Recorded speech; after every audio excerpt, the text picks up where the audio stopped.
बिस्मिल्लाहिर्रहमानिर्रहीम। अस्सलाम वालेकुम। आज मैं आपको बहुत मज़ेदार और आसान बनने वाले ज़ीरा बिस्किट बनाना सिखाऊंगी। आपने बहुत सारे बिस्किट खाए होंगे लेकिन शायद बचपन में इससे ज़्यादा मज़े के बिस्किट नहीं खाए होंगे और शायद आपको इसका टेस्ट भी याद होगा। बड़ा मज़ेदार सा और नमकीन सा बिल्कुल वही टेस्ट होगा। और इसका एक बड़ा फ़ायदा ये होगा कि आप इसके डो को बनाकर प्लास्टिक रैप में कवर करके फ्रीज़ भी कर सकेंगे। तो इसको बनाने के लिए मैं ले रही हूँ मैदा 2 कप, मक्खन रूम टेम्परेचर पर रखा हुआ 125 ग्राम, आइसिंग शुगर हाफ कप, नमक 1 टीस्पून, साबुत जीरा 2 टेबलस्पून और 1 अदद अंडा चाहिए होगा। तो सबसे पहले आप मैदे में जीरा और नमक मिलाकर रख लीजिएगा।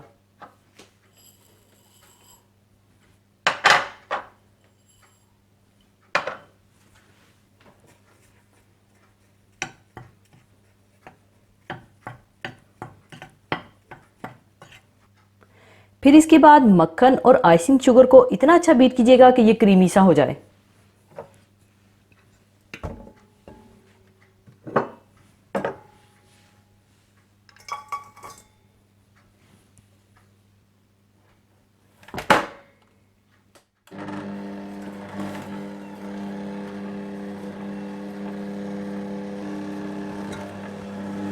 जब ये इस तरह से क्रीमी सा हो जाए तो आप इसमें 1 अंडा डालकर मिला लीजिएगा।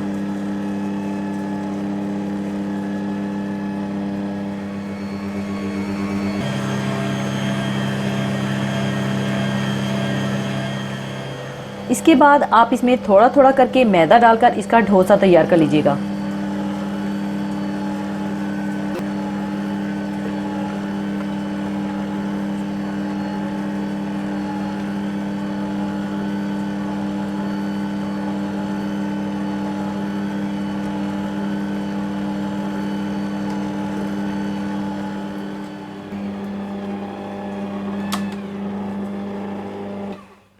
और अब आप इसके डो को कवर करके तकरीबन आधे घंटे के लिए फ्रिज में रख दीजिएगा ताकि ये अच्छा सा सेट हो जाए और आराम से हम इसके कुकीज़ बना सकें।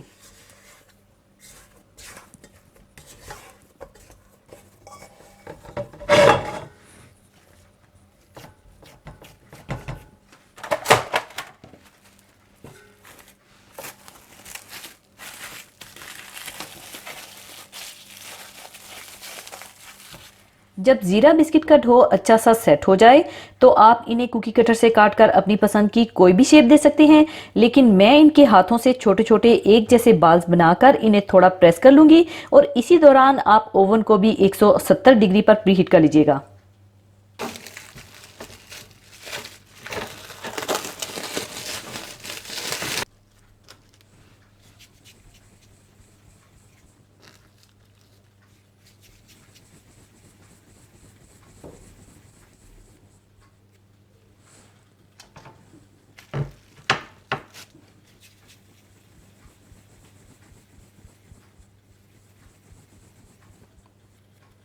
इस तरह से आप सारे बाल्स बनाकर हल्का सा प्रेस कर दीजिएगा।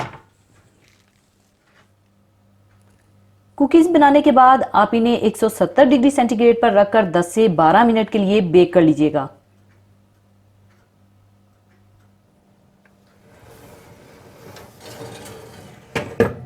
और बेक करने के बाद आप इन्हें निकाल लीजिएगा।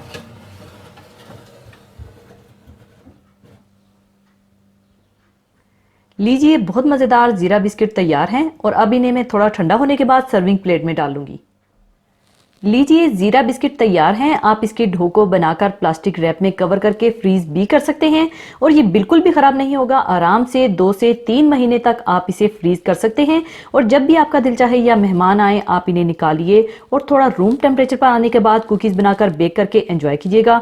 तो ज़रूर ट्राई कीजिएगा और मुझे बताइएगा कि कैसे बने और मुझ नाचीज़ को अपनी दुआओं में याद रखिएगा। और जाने से पहले एक हदीस पाक शेयर करना चाहूँगी। हदीस पाक इस तरह से है। हज़रत अबू हुरैरा रज़ी अल्लाह ताला अन्हो से रवायत है कि रसूलुल्लाह सल्लल्लाहु अलैहि वसल्लम ने इरशाद फरमाया कि बाज़ औक़ात एक इंसान अल्लाह ताला की रज़ामंदी की कोई बात कहता है कि जिसकी तरफ उसका ख्याल भी नहीं होता और उसकी वजह से अल्लाह ताला उसके बहुत से दर्जात बुलंद कर देता है। और बाज़ औक़ात एक इंसान अल्लाह ताला की नाफरमानी की कोई बात कहता है कि जिसकी तरफ उसका ख्याल भी नहीं होता और उसकी वजह से वो दोज़ख में गिरता चला जाता है। ज़बान अल्लाह ताला की बड़ी अजीम नेमत है। ये इंसानी जिस्म का एक छोटा सा हिस्सा है, लेकिन इसके करिश्मे बड़े बड़े हैं। इसकी खूबियाँ भी बहुत हैं और ख़राबियाँ भी बहुत। इसके ज़रिए इंसान चाहे तो अपनी आखरत के लिए नेकियां भी जमा कर सकता है और चाहे तो अपनी आखरत बर्बाद कर सकता है। अगर कोई शख्स इस ज़ुबान को सही इस्तेमाल करे और कोई अच्छी बात कहे तो उस बात की वजह से अल्लाह ताला ना जाने कितने दर्जात बुलंद कर देता है।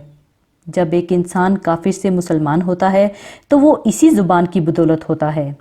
ज़बान से कलमा शहादत पढ़ता है। देखें, सिर्फ एक कलमे से पहले जहन्नमी था, अब जन्नती बन गया। इसके बरक्स अगर इस ज़बान का नाजायज़ इस्तेमाल हो तो फिर यही ज़बान इंसान को जहन्नुम में खींच कर ले जाती है। इसी वजह से कसरते कलाम से मना किया गया है। इसी के साथ मैं आपसे इजाज़त चाहूँगी। अपना बहुत ख्याल रखिएगा, दुआओं में याद रखिएगा। अल्लाह हाफिज़।